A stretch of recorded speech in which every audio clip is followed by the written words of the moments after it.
This is our prayer today, O God. In your story all my life, for your glory, catch me up. In your story all my life, for your glory, catch me up.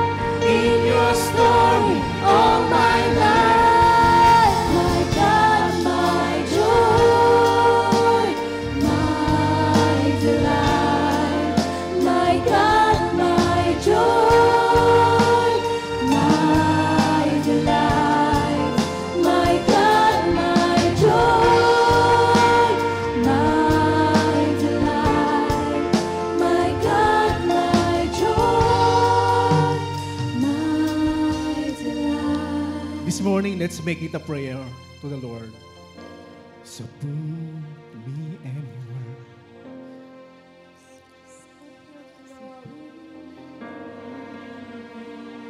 Just put your glory in me. I'll serve anywhere.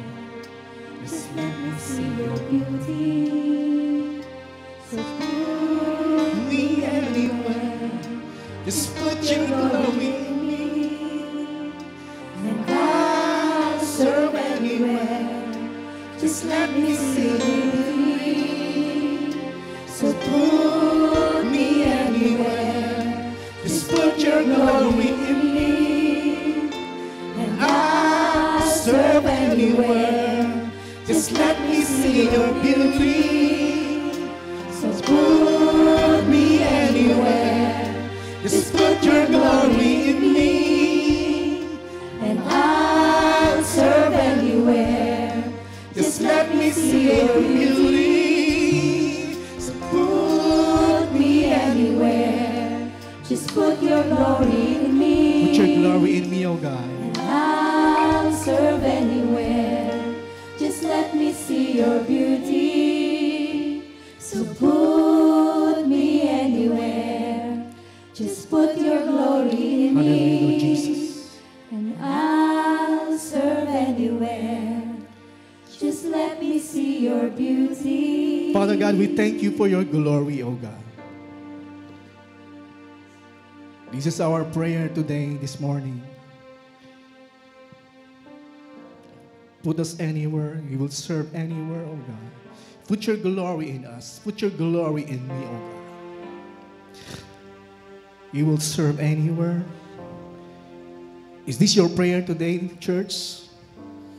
If this is your prayer, lift your hands to the Lord.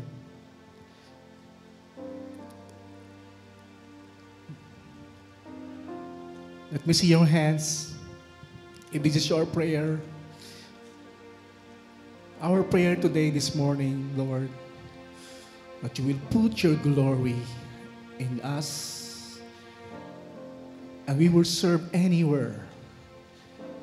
In Marikina, anywhere, Lord, in the Philippines, anywhere in the world, oh God.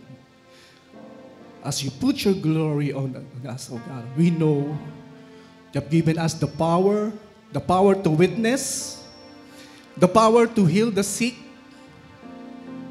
Lord, to witness the signs and wonders, your miraculous signs and wonders, oh God.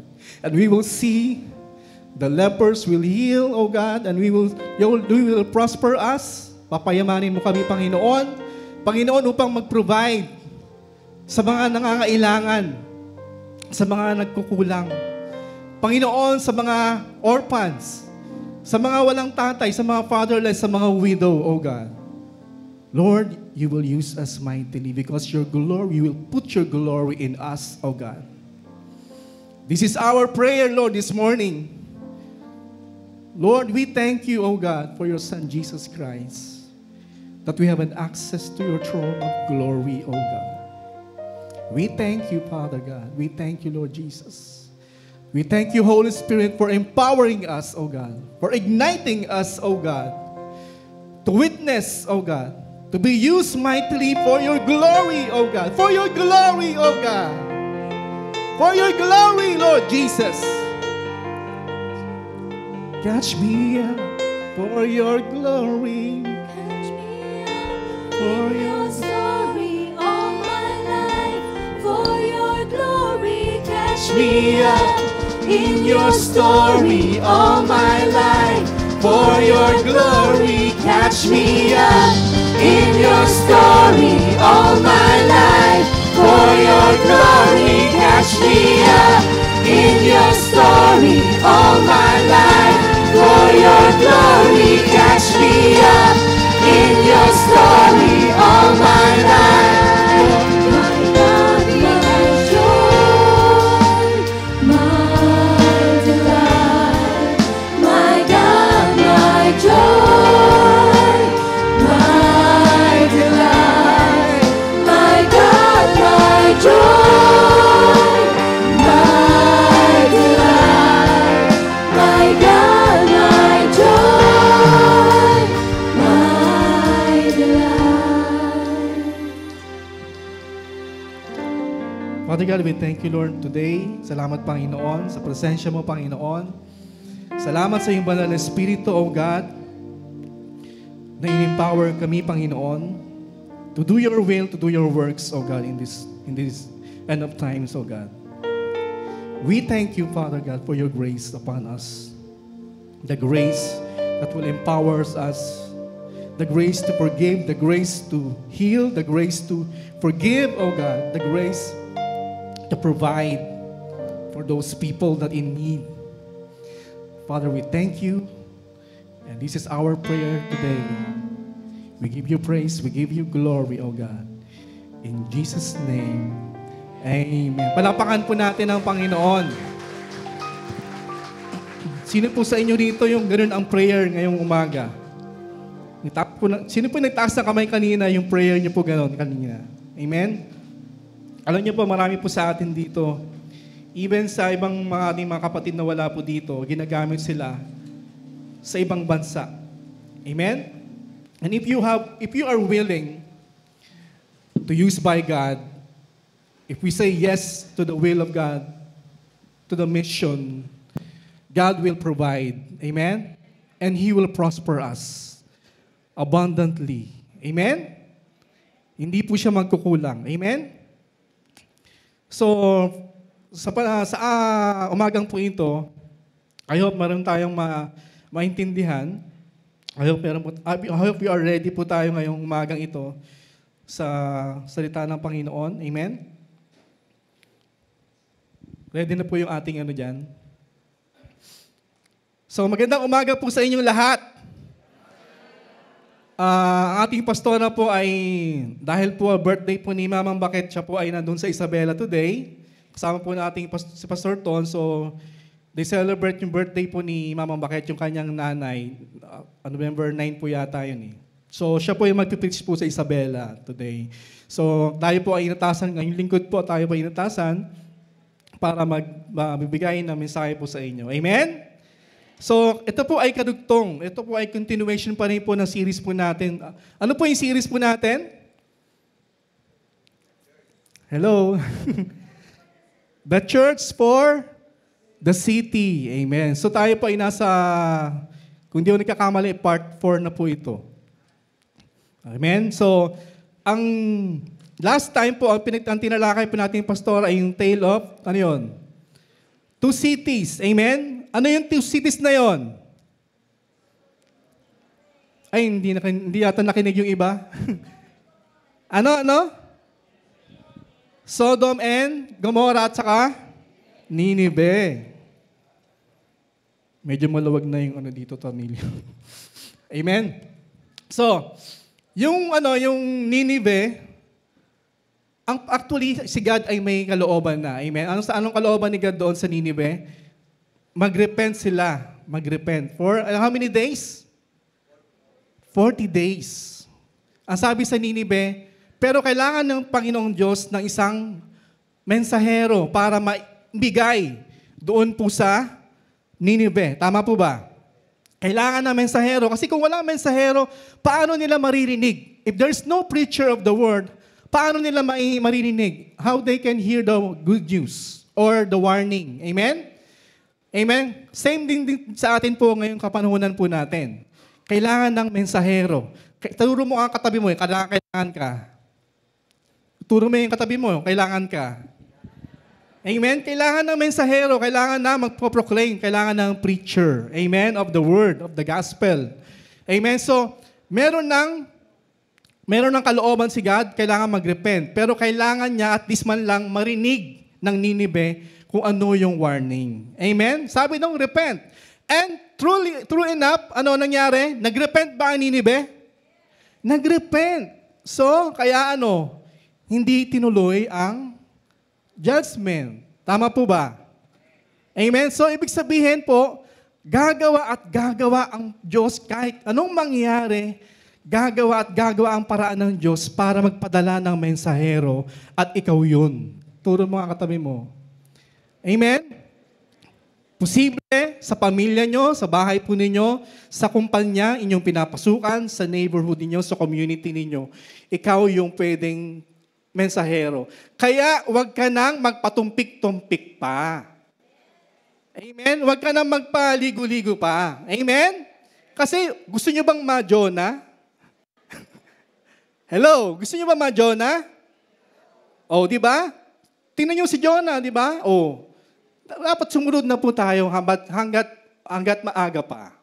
Amen. So doon naman sa doon naman po sa isa pang Sodom and Gomorrah. Sodom and Gomorrah, anong nangyari doon? Nakita na ni God, sabi niya, nakita niya na ang cry out na for justice ng tao po doon. At nakita nga niya, nakita niya? Kasukmal, karumal-dumal ang mga kasalanan doon sa Sodom and Gomorrah. Amen. So ibig sabihin, nakapag-decide na po siya. Amen?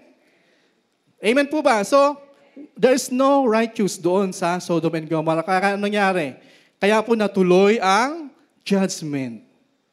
I remember nung isang hindi ko lang kamatanda kung kailan po yun, meron akong pinagpe-pray. Ang sabi ng Lord sa akin, no need to pray for them. Sabi sa akin ng Lord, kasi may judgment ako sa kanila. So, sumusunod lang tayo. So, hindi ko na pinag-pray. Ganun lang po yun, mga kapatid. Pag may sinabi ang Lord sa'yo, kasi minsan pray tayo ng pray, yung pala, meron na palang judgment si God. Amen? Huwag na natin pangunahan si God. Kasi masyado pang, ano nangyayari, masyado pang yung nagpo-prolong pa yung Kasi minsan kailangan talaga ng judgment. Amen? Amen po. Tandaan po natin, there is always two faces of the coin. Yung grace ni God at saka yung justice ni God at saka yung di ba? Yung grace ni God. Amen? Hindi pwedeng puro na lang doon sa grace. Amen? There is always, meron po justice po. Amen? Kaya po kung tatandaan, lagi natin ipagpapray yung we uphold justice in our nation. Amen? Tandaan niyo po yun, mga kapatid. So ngayon po, ang pag-uusapan po natin ngayon ay yung pong the cause of following Jesus. Amen? So next slide, please.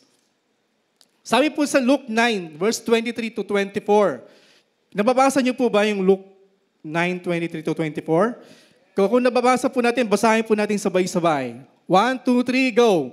And he was saying to them all, if anyone wishes to follow me as my disciple, he must deny himself, set aside selfish interests, and take up his cross daily, expressing a willingness to endure whatever may come, and follow me, believing in me, conforming to my example, and living, and if need be, suffering or perhaps dying because of faith in me.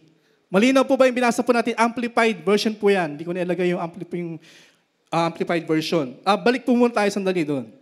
Sabihin ko na lang po kung next slide, okay? Sabi po dito, he must deny himself. Yung mga selfish interest po natin, yung ambition po natin sa buhay. Amen? Kailangan isa-set aside po natin. Kapag may pinapagawa si God sa atin, you have to set aside our self-interest. Amen? Amen po ba? Halimbawa tayo ay magpapahayag, paano baka i-reject ako? Baka masira yung namin, paano na yung market ko sa kanya? Paano na yung kliyente kong yun, di ba? Parang mga ganun. Kasi may interest ka pala, kaya ayaw mo na ma-offend yung gusto mong ipagwagian sa Panginoon. Amen? Sabi po dito, expressing a willingness to endure whatever may come and follow me, conforming to my example in living. Amen? So, si God, tandaan niyo po yung Sermon on the Mount, si Gandhi, nakita niya yung ano yung example of living ni Jesus Christ. Nakita niyo po doon, di ba? Na, kumbaga, nakita doon, sabi doon sa Sermon on the Mount, di ba? Kung ikaw ay kailangan mong mahalin, even yung kaaway mo. Amen? Amen po? So, nakita niya doon yung example of living, we have to conform to Jesus' example. Amen? So, if need be suffering or perhaps dying because of faith in me. Marami po ang namatay para sa pananampalataya sa Panginoong Hesus. Amen? Marami po ang pinugutan ng ulo. Marami po ang sinunog ng buhay. Amen? Ginawang ilawan doon kay Nero. Kilala niyo si King Nero? Sino nakakilala King Nero? Kaya po mayroong may CD burning ng Nero. Kaya doon pinangalan yun. Amen? Doon lang sa mga IT. Amen? Next verse. Next slide. For whoever wishes to save his life in this world will eventually lose it through death. But whoever loses his life in this world for my sake, he is the one who will save it from the consequences of sin and separation from God. Amen? Ang sabi po malinaw na malinaw po doon na kung tayo po ay we will lose it. Kung you wish to save our life, amen? But whoever loses his life in this world for my sake, he is the one who will save it. Amen? Nagkakaroon tayo ng yung buhay na walang hanggan. Amen? So yun po yung isa sa scripture na kung saan yung cause of following Jesus. Ito yung pinaka masyadong laging ginagamit. Amen? Next slide. So, ito po yung ibang mga scriptures sa Bible na kung saan the cause of following Jesus. Amen? So, yung kanina binasa po natin sa Luke 9, tapos meron pa po doon sa Luke 14, babasahin ko na lang po. Verse 26, if you come to me but will not leave your family, you cannot be my follower. You must love me more than your father, mother, wife, children, brothers and sisters, even more than your own life. Amen? Whoever will not carry the cross that is given to them when they follow me cannot be my follower. Kung mas mahal daw natin ang ating pamilya, amen, kaysa kay Jesus Christ, kay God, hindi tayo magiging follower ni Christ. Amen? Mamili ka, pamilya, negosyo, o Panginoong Jesus. Amen? Amen? Amen? Yun usually yun ang mga sakit ng Pilipino, pamilya inuuna. Naalala ko yung General Luna Amen? So, Luke 14, verse 15 to 24. So, ito po yung kung saan nag-invite si Jesus. May isang great supper, great dinner na kung saan nag-invite. Pero, ang daming mga excuses. Alam niyo po yun, nababasa niyo po ba yun? Sino ba yung nag-girip? Amen? So, alam niyo po ba, if we follow Jesus Christ, it may cost our business. It may cost your material possession. It may cost your relationship. Kaya kung meron kang relasyon na illegitimate, kailangan nang iwanan. Amen? Di ba? Pag meron tayong relasyon na hindi maganda, amen? At hindi ka lugod-lugod sa Diyos. Amen? Next slide. So, these are the costs to be counted. So, ito po yung mga verses. Luke 14, okay, kanina Matthew 16, so verse 24, following Christ will cost with hardship in life. Amen? Following Christ will cost time in Ephesians 5, verse 15 to 16. Amen? Next slide. What might it cost me? Following Christ may cost you family relationship. Amen? Amen? Totoo po ba yun? My mother and father may be hurt or mad if I obey Christ. My family may reject me for putting Christ first. Amen? Naalala ko yung nalaman ng parents ko na ako ay born again. Hindi maganda nangyari sa akin kasi pinalayas ako. So, ganun na pwede mangyari. Amen? Pero, hindi naman ako lumayas bigla. Humingi ako ng counsel kay pastora kung anong gagawin. So, wag daw lalayas, wag patulan. Amen? So, in short, hindi naman ako umalis. Amen? Pero, alam niyo po ba, pag ikaw ay bukod tangi o ikaw lang yung born again doon sa bahay, marami kang talagang sisiyasatin ka talaga. Amen? Babasahin lahat yung mga galaw mo. Amen? Kailangan talagang maingat ka sa inyong patotoo. Amen? Following Christ will cause you hardship in life. Living as a Christian will mean overcoming my lust. Amen? Means to say, kung meron kang mga addiction, addiction, hindi lang drugs. Addiction sa pornography, sa mga gadget. Amen? Amen? So following Christ, it will cause you yung para maiwanan yung mga bagay na yun. Amen? I will never be popular if I am strict in serving Christ. Amen? Kasi malulus talaga yung natin, yung ating popularity pag tayo ay nag-serve kay Christ. Mga humble tayo, mga kapatid. Amen? Following Christ will cause you in material things. Material things. Giving to the Lord as I should will cost too much. Amen? Nagbigay ka na ng ikapo, magbibigay ka pa ng offering. Amen? Magbibigay ka pa sa sagip or na pang mga binibigyan. Amen? So, it will cost you too much. Amen? Does God really expect me to give for all these things? Amen? Lahat ba yun ay gusto ni Lord na lahat ay ibigay natin sa Panginoon Diyos? Amen? Sa panahon po natin, tama po. Ganun ba yun? Ganun ba ibig sabihin ni God? Hindi naman. Amen? Yung minsan meron sa kinausap na isang binatilyo, hindi niya naintindihan masyado kung ano dapat ang gagawin. Amen? So, hindi lahat ng mga bagay na kung saan may wisdom din po. Amen? Na kung saan kung minsan, minsan naging isakit din ng iba, iiwanan lahat, pati trabaho. Amen? Pati yung may pamilya ka, tapos magpo-full time ka, mahirap po yun. Unless merong instruction si God sa'yo na mag-full time, pero kung wala naman, amen, wag po yun. Amen? May wisdom po doon. Following Christ will cost you in time. Amen? So, kayo masarap po mag-mall. Tama po ba?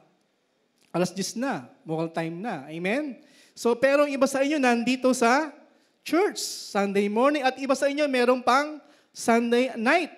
Amen? At atin pa ng Wednesday night. Amen? Hello? Tama po ba? It's too much. Ano ba? Too much ba yun? Ha? Well, it will cost your time. Amen? It will cost your time. You mean I must study, meditate, and pray every day? Amen? Ganun ba po ba yun? We have to renew our mind. Especially sa mga bago po mga kapatid. We have to renew our mind daily by the Word of God. Amen? Serving Christ will affect your whole life. Amen? Your whole life. Amen? Alala ko nung ako po bago pa lang sa Panginoon, actually hat ako noon. Gusto ko na mag-full time. Pero, syempre wala naman, inaawat lang ako ni Pastora kasi wala naman akong ganun. Wala namang confirmation. Amen? So, hat ako maglingkod. Amen? Binata pa po ako noon. Amen? Pero, sa tagal ng panahon, kahit na nag-asawa na po ako, patuloy pa rin ako naglingkod sa Panginoon. Amen? Amen? So, after office, alam naman po natin yun, marami po sa atin, mga volunteer, tama po ba? After office, Bible study. Naalala ko nga yung meron pa kaming Bible study. Ano yun, Pastor Mabel? Yung parang may pabango-pabango pa yun. Dalawa hawak ko nun sa Cubao, tapos meron pa sa Marikina eh. So, ganun po yun. After office, pupuntahan nyo pa yun, no?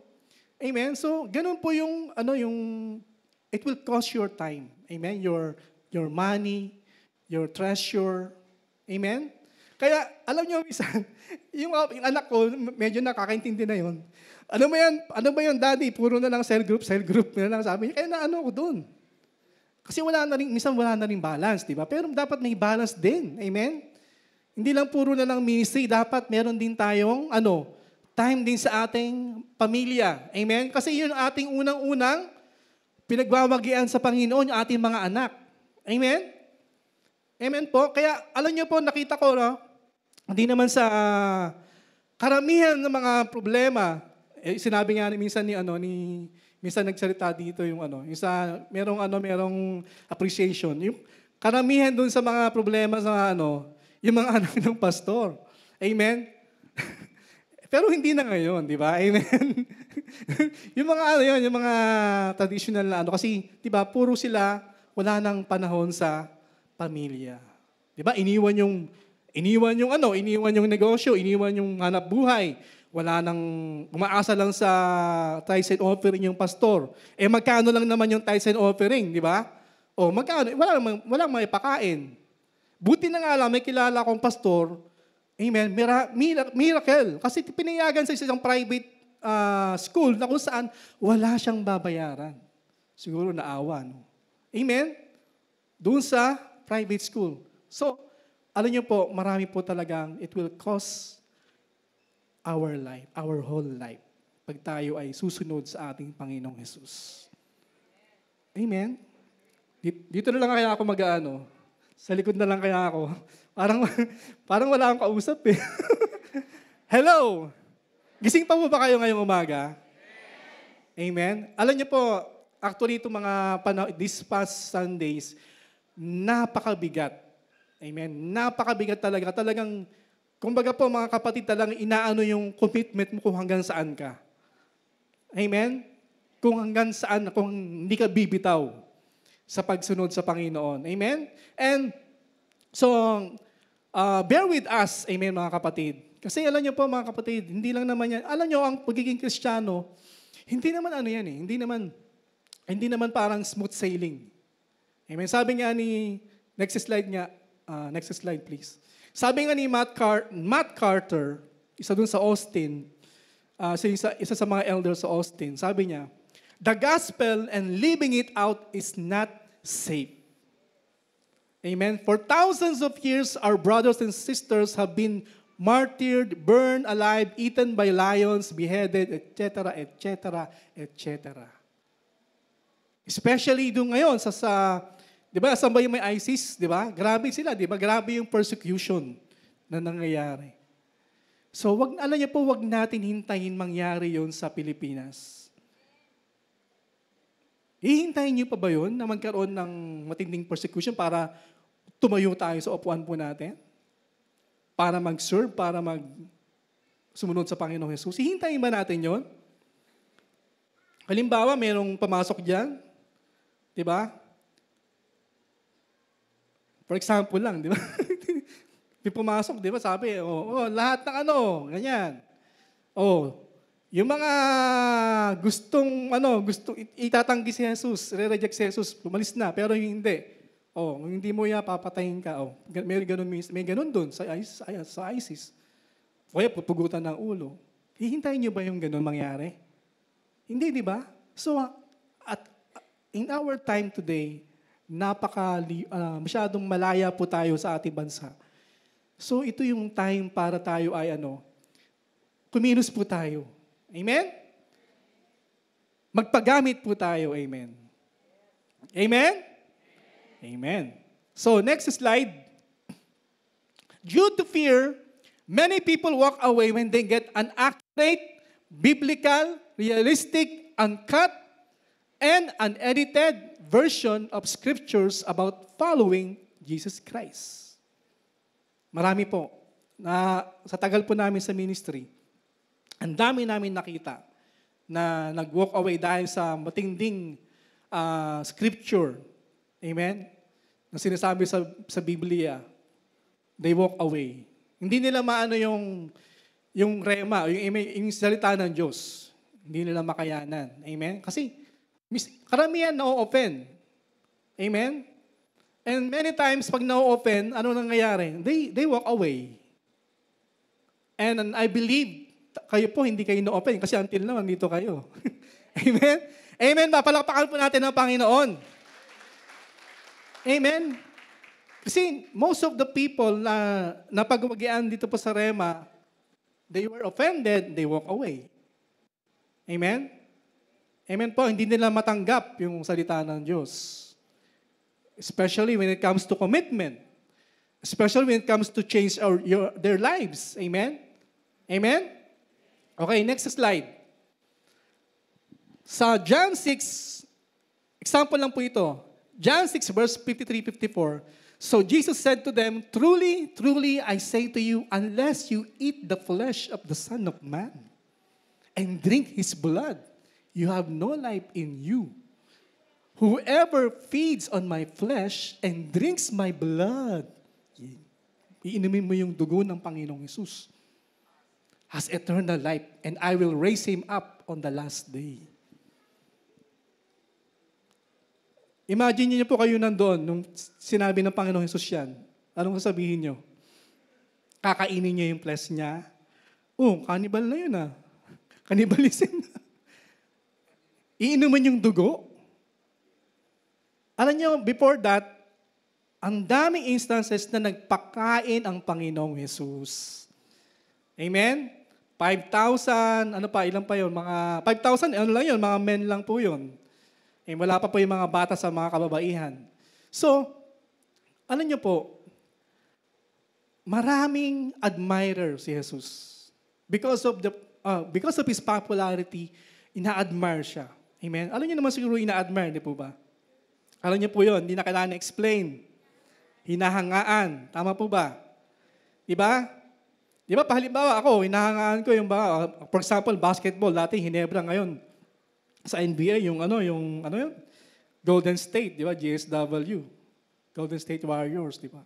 Pero, hinahangaan ko lang, di ba? Pero iba kasi pag pumunto ka na doon, dumating ka na doon sa parang ini-imitate mo na, pinapollow mo na, iba na yon. Kasi ibig sabihin nun, yung paano maglaro, kung paano sila manamit, ginagaya mo na. Yun ang talagang follower na talaga. Kasi kahit saan nagpunta, pinupuntahan mo, practice nila kung saan, doon sila. Or, sabihin na lang, BTS na lang, di ba? Kung nasa ako South Korea, pupuntahan mo South Korea. Kung nasa Manila, pupuntahan mo sa Manila. Pati suot nila, ginagaya mo. Di ba? Parang ganon. Iba na yun. Amen? Iba na yun, follower na ang tawag doon. Kasi sinusunod, pati yung the way they speak. Amen? Naiintindihan niyo po?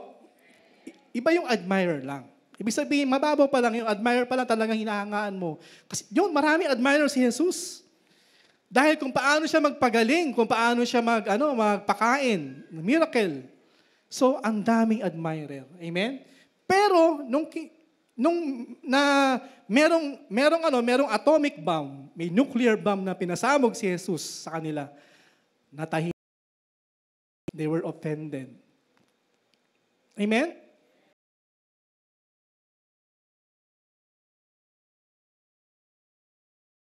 Pastora, ako yung tinapay, Pastora. Parang ako yan. Ano ko na? Di ba? Aalis na. Di ba? Yun.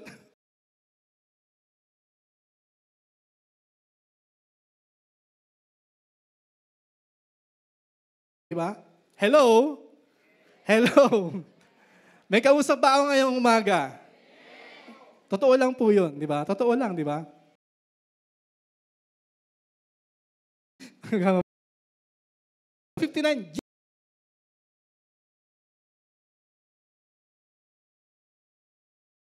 Disciples heard it, they said, "This is a hard saying." Listen to it. Hard talaga. Katuruan na yun.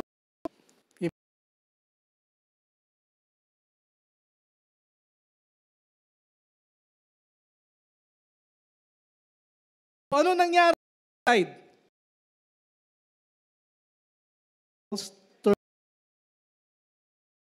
With him. 6. The number is. And totoo yan. Prophecy yan, di ba? Parang kami number yan, di ba? Kasi pagdating ng the beast, the Antichrist, many disciples will walk away. And nagsabi ng, "Lord, Lord," di ba? Pero they will walk away. Pagdating ng Antichrist. So, ganun din. Di ba? Because of the hard teaching, because of their, yung sinabi ng kasi nga, alam nyo po bakit sinabi ng Panginoon yun? Most of the crowd, and they only, parang may benefit sila, kasi kumakain sila eh. Libre yung pakain. May feeding program. Amen? Amen? Kaya, okay lang. Kasi dito tayo, meron naman dong may goto, may lugaw. Amen. Hello? Kaya, they follow. Saan sila. Pero, nung merong atomic bomb na binigay, may pinapasabog si Jesus ng katuruan na hindi na ibig sabihin, pero tinetest lang talaga sila.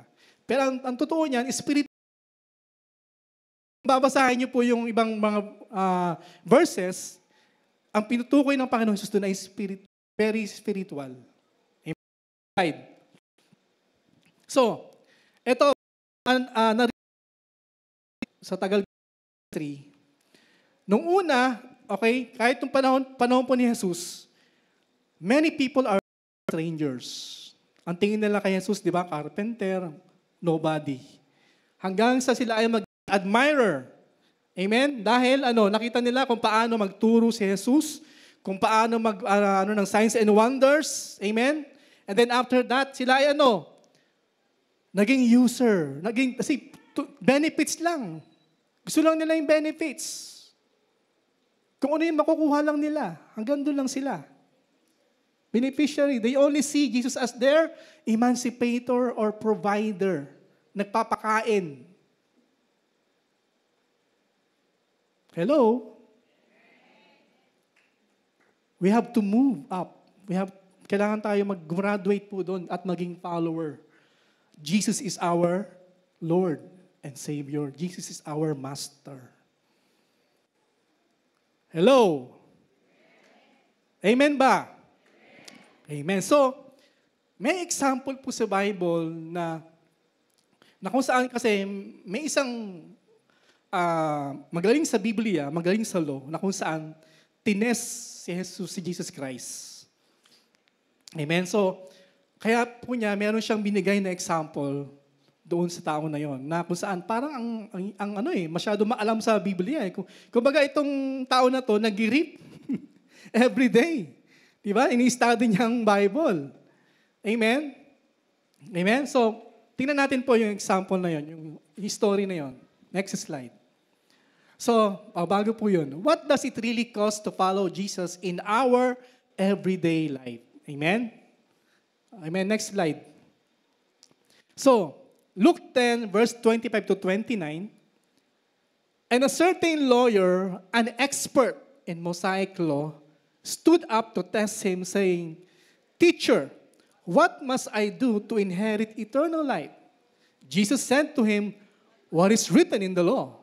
How do you read it? And he replied, You shall love the Lord your God with all your heart, and with all your soul, and with all your strength, and with all your mind, and your neighbor as yourself.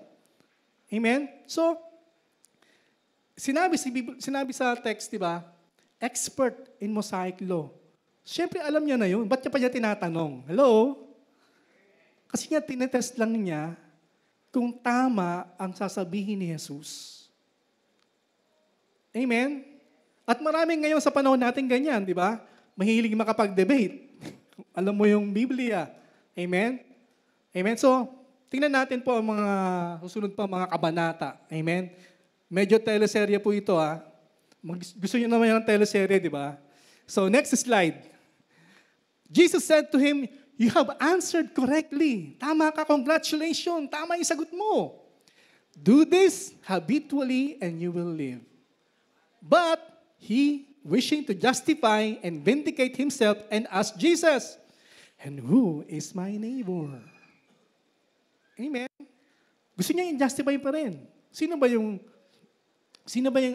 siguro iniisip nung itong lawyer na to, na magaling sa law, yung mga, yung mga kasama lang niya sa Jew, di ba? Yung mga Jew. Amen? Yung mga nagmamahal sa kanya, yung mga kaibigan niya. So yun lang, yung parang sinasabi ng neighbor. Pero yun nga ba talaga? Yun lang ba talaga ang neighbor na tinutukoy? Amen? Next slide. Verse 3, Jesus replied, A man was going down from Jerusalem to Jericho, and he encountered robbers who stripped him of his clothes and belongings, beat him, and went their way unconcerned, leaving him half dead. Okay? Merong isa, alam niyo po, pag galing ka ng Jerusalem, hindi po ako nakapunta sa Israel, pag galing ka ng Jerusalem, papunta ka ng Jericho, doon sa research na tininan ko, it takes about 16 miles or 25.6 kilometers to be exact. Napakalayo. So yung ano na yon, yung lalaki na yon, naglalakad po siya. At doon sa papuntang Jericho, mabato po doon. Okay? Ang tawag po doon ay parang something blood. May something blood. Kasi marami doon mga, hindi lang aksidente, maraming pinapatay. Kasi nga, yung mga bandits, sila ay nagtatago doon sa mga uwang-uwang ng bato. Yun, parang ambush. So, ganun ginagawa. So, ganun ang nangyari doon sa lalaking ito. Ito ay Hudyo, Jew. Verse 31, Now, by coincidence, a priest was going down the road, and when he saw him, he passed by on the other side. Verse 31, nakita ng priest. Okay? Sa panahon ngayon, iba na yung nangyayari. Di ba? Kasi meron ng gadget. Ano nangyayari? Pag may nakitang ganon. Hello. Kamusta na? Iniiwasan yung nakita. Tama ba? Tama po ba? Unconcerned. Hello? Kaya, di ba, yung gadget, napakaraming mga distraction na ginagawa. Amen? Nandyan yung kausap mo, nakahawak ka sa cellphone. Katabi mo lang, di ba? Amen? Hindi mo nalalaman yung mga needs because nakafocus ka sa cellphone. Amen? Tama po ba? Pero hindi na dapat. Tama ba? So, sa verse 32, likewise, a Levite also came down to the place and saw him and passed by on the other side of the road. Oh, yung Levite, sabihin natin, kasi Levite nasa templo lagi yan. Sabihin natin siya ay, sabihin natin, excuse lang, mag-aano lang ako, magpe-preno lang ako, baka mamaya ma-open kayo. For example lang,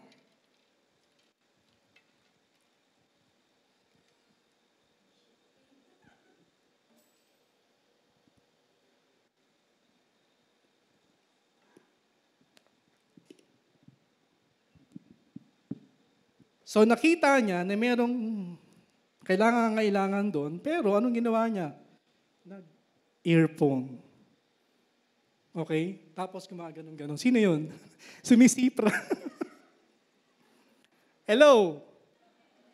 Amen? Or kahit iba naman po, di ba? Maraming kabataan ngayon may hawak na cellphone at naka-earphone at na-aksidente. Hello? Totoong nangyayari po yun. Kumbaga, ina-act ko lang po sa kapanahunan po natin ano nangyayari ngayon. Amen? Amen po. So, ano yung next? But a Samaritan foreigner who was traveling came upon him, and when he saw him, he was deeply moved with compassion for him. Amen? Nakita niya. So, parang, halimbawa nandito yung yung nakahiga, nakita niya parang, siyempre may emote yun, di ba? May ganon-ganon yun. So, pinuntahan niya. Wala tayong So, anong ginawa niya? And went to him and bandaged up his wounds, pouring oil and wine on them. So, to make the story short, first aid. Binigyan ng first aid ni Samaritan itong taong ito. Amen? And he put him on his own pack animal. Sinakay sa Everest. Sinakay sa Everest. And brought him to an inn and took care of him. Dinala po sa Marikina Hotel, halimbawa lang. Amen? On the next day, he took out 2 denarii, 2 days' wages, and gave them to the innkeeper and said, "Take care of him, and whatever more you spend, I will repay you when I return. Grabe na po. Alam niyo po ba, ang Samaritan, sila po, ang Jew at saka Samaritan ay mahigpit na magkaaway. Yung pinagtulungan, yung ninakawan, ay isang Hudyo. Pero si Samaritan, nagkaroon ng compassion. Nagkaroon siya ng compassion doon sa Jew. Amen? Hindi lang siya naawa lang. Ibig sabihin talaga na-move siya kaya ang ginawa niya, pinuntahan niya. At binigyan ng first aid. Kasi ang first aid noon dati, yun lang yung mga oil lang Amen? Tsaka tingnan niyo po, bandage up his wounds. Amen? Ibig sabihin po, pwedeng may damit po siya na ginamit para talian yung sugat ng lalaki. Amen? Kasi papunta to sa yung lalaki na, pwedeng nakakabayo po ito. Siguro kabayo po yung dala-dala niya to, cowboy, parang gano'n. Amen. So, next slide. So, ang ibig sabihin ng compassion, sa Noah Webster Dictionary, a suffering with another, compounded of love and sorrow, at least some portion of love generally attends the pain or regret, or excited by it. Extreme distress of an enemy even changes enmity into at least temporary affection. Amen? Kaya po, kahit alam niya, nakaaway niya, nagkaroon pa rin siya ng affection. At niyo po ba yung compassion? Ilan lang sa Biblia nabanggit po yun. Unang-una po dun sa Psalm, at saka yung pangalawa sa Luke 15:20, na kung saan, alam niyo po yung prodigal son, di ba?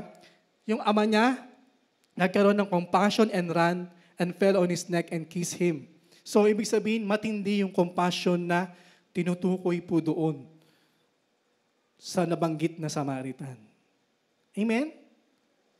Matindi. Ibang klaseng matindi na yung compassion, ibig sabihin. Okay? Next slide po. Sabi ni Panginoon Jesus, which of these three do you think proved himself a neighbor to the man who encountered the robbers?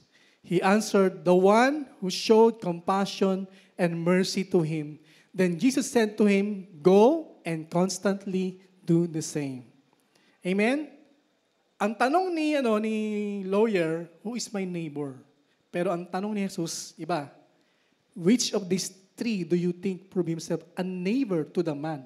A neighbor to the man who encountered the robbers. Amen? So, mga kapatid, ang sabi ng Panginoon, go and constantly do the same. Go and do likewise. Amen? Amen. Sa panahon po natin, it's not necessarily na magkakaroon tayo, ma-encounter natin itong ganito. Tama po ba? Mahira tayo makaka-encounter ng ganyan. Tama po ba? Kaaway mo, nakita mo na half-dead, bihira po mga kapatid. Pero ano ibig sabihin po nito? Kung may enemy ka, you can pray for them. Amen? Hello? Sabi ng Panginoon, di ba, love your enemy. Amen? You can pray for them. And number 2, do not talk bad about them. Amen? Kasi I believe, mahirap pa-encounter itong mga bato para gawin na po natin Ma-encounter natin yung kaaway po natin na halos duguan na walang half-dead. Mahirap po yun Pero, mamaya pa makikita po natin, sino ba talaga yung neighbor po natin. Amen? Next slide. In this story, Jesus teaches who our neighbors really are and what it means to love your neighbor as yourself. Amen? It's not selfish to love yourself. Okay? It is not selfish to love yourself. Because if you don't love yourself, how can you relate to others? Amen? Kaya nga sabi niya, love your as yourself. Amen? Kaya po mga kapatid, kung paano tayo mag-relate sa ibang tao, ganun mo rin kamahal yung sarili mo. Amen? Hello? May tao pa mo ba ngayon? Amen? So, next slide. Our neighbor is the one in need whom we can help, regardless of affinity or status, race, nationality, religion, color, etc., etc. Amen? Ang sakit ng mga Pilipino until now, diba, parang sa'yo ang tondo, akin ang Cavite. Diba, parang ganun. Mga parang lahi, parang tawag sa mga kamag-anak, yung mga, ha? Angkan ko yan, mga ganun. Amen? Kailangan mawala po yun eh. Well, hindi rin kasi siguro, kaya nangyayari yun kasi dahil sa korte ng isla ng ating bansa.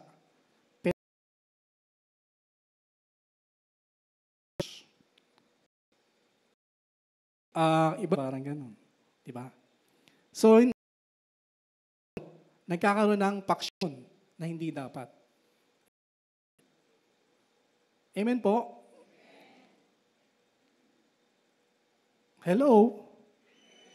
So, our neighbor is the one in need whom we can help. Amen? Kahit sino po. Alam niyo po mga kapatid, pag meron tayong nakita na kapatid po natin, especially sa church po, nakita po natin, halimbawa itong mga taong ito ay nagpupunta sa mga barangay, nagpa-follow up or sa cell group. For example lang, nakita mo yung kanyang sapatos, lakos. Amen? Ano yung lakos? Bumubuka na, nakanganga na. Amen? And you are able to help him, na bigyan ng sapatos. Why not? Amen? Huwag na tayong lalayo. Amen? O nakita mo yung kapitbahay mo, walang bigas, walang pagkain. Amen? So, kung meron ka namang bigas, di ba? Kung meron ka namang pangbigay, may sobra ka namang pagkain, why not? Hello? Amen? O yung kaopisina mo, classmate mo, nangangailangan at meron ka namang pwedeng ibigay. Why not? Paano tumahimik po tayo? Kasi inaharangan niya yung parking ko. Ha? Ganun ba yun? Kasi nagtatapon ng basura sa bakuran ko yan eh. Ganun. Hindi dapat po ganun. Sabi po doon, regardless. Amen? Next slide. So, the cost of following Jesus for being the church for the city, number one, we should have the willingness to cross social barriers. Amen? Kailangan mag-cross po tayo doon. Amen? Kailangan, alam niyo po mga bagay na kung saan, para maabot ng mga tao ngayon, we have to cross social barriers. Kasi kung walang magko-cross, paano sila maaabot ng mabuting balita ng gospel? Di ba? Wala. So kung ikaw yung kinakausap ni God, kung ikaw yung kinakausap ni Lord, we have to cross social barriers. Amen? Number two, we should be willing to take risks. Si Samaritan, for example, yung binasa po natin, what if nandun pa yung mga robbers? Baka siya naman yung, di ba, mabugbog. Pero nag-take risk siya. Amen? Amen? Alam niyo po, dahil po dyan sa parable na yan, sa story na yan, nagkaroon po ng the Good Samaritan law. Kasi po before, pag lalo na kahit sa bansa natin, di ba, pag pinakailan mo, baka ikaw pa madamay eh. Ganun na nangyayari eh. Di ba? Pero, nagkaroon ng the Good Samaritan law. Ibig sabihin, hindi ka hindi ka masangkot doon sa insidente kung sakali. Pero, ang alam ko lang, kailangan lang meron ka lang parang skilled ka, parang ganun. Kaya hindi ka pwede ring basta-basta, sa panahon po natin hindi ka basta-basta parang lalapit tapos kung ikaw yung mapagbintangan. Pwedeng ganun. Alam mo, pag patay na pala. Hello? So, number 3, we should be willing to set aside busy schedules. Amen? How busy you are. Hello? How busy you are. How many hours you spend with your gadget, with your computer. Amen? Amen? How busy you are. So karamihan po sa atin, alam niyo po yung sa hotel. Sa hotel kasi may nilalagay doon sa labas. Ano nilalagay doon? 2 lang yun parang clean up, tapos yung side, don't disturb.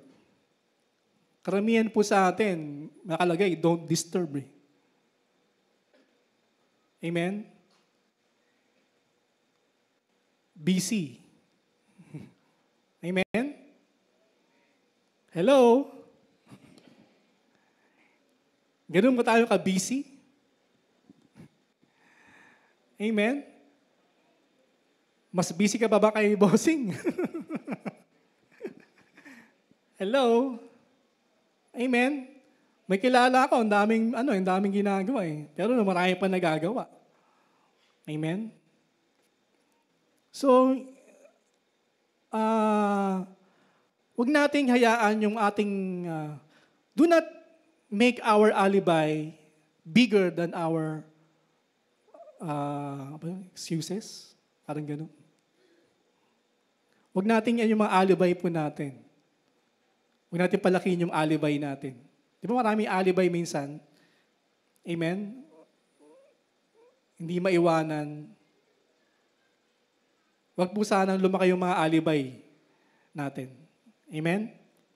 Number 4, be willing to make sacrifices. Are you willing to make sacrifice? Amen? Are you willing? Konti lang Okay, next slide. Malapit na po tayo matapos. Who are you walking past, avoiding in your life right now? Meron kang iniiwasan. Until now, meron kang iniiwasan. Pag nakita mo, nagkasalubong kayo, hahawakan mo yung cellphone mo, wala ka namang kausap. Amen? Amen? Hello? Yung mga may kailangan. So, sino ba yun? Hello? Medyo, di ba? Medyo hard Medyo heavy. Amen? Next slide.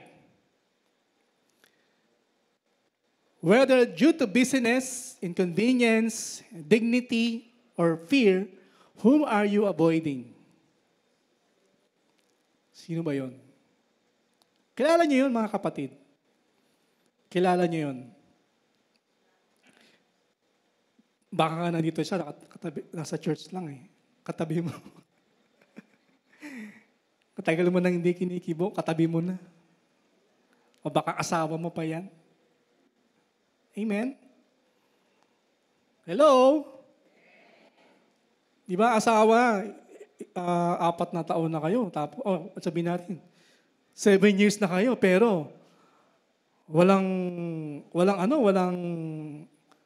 intimate. Walang intimate. Walang intimacy. Di ba? Kasi baka asawa mo yan. Di ba? O baka kapatid mo. Nakita mo na kailangan ng ganyan. Diba? Pero ni kusing, wala. Jesus says, "My people are neighbors, and neighbors don't walk on the other side of the street." Amen? So, go and do likewise. Amen? So, meron ka bang slide dyan? Wala na yata. Okay, whatever your life story is, or whatever situation you are into right now, are you willing to be willing? Amen? I hope meron po kayo natutunan ngayong umaga. Palakpakan po natin ng Panginoon. So, ngayon po, Orphan Sunday, baka may hinihipo sa inyo, di ba, na may mga fatherless or mga orphan. Capable ka naman, di ba? You are able naman.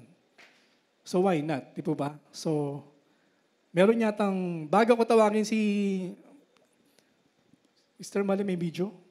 O tama, may video daw, yan. Panoorin po natin yung video.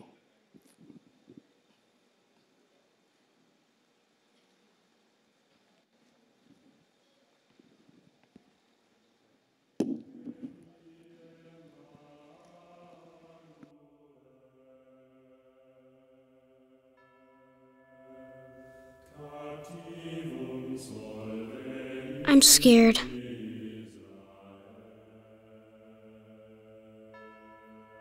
Wherever I go,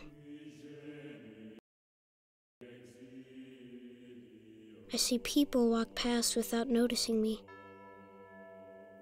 Most of you think we don't exist.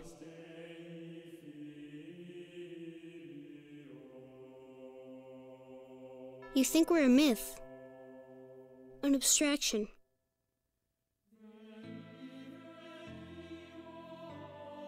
You think we're somewhere far away.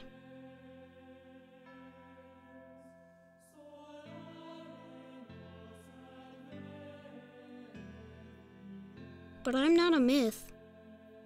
I'm not an abstraction. I'm a real child. I have a heart. I have eyes. I just want to love and to be loved. I'm just like your kids. There's only one difference. Your kids were fortunate to have loving parents, and I was not. I dream about having real friends and my own family.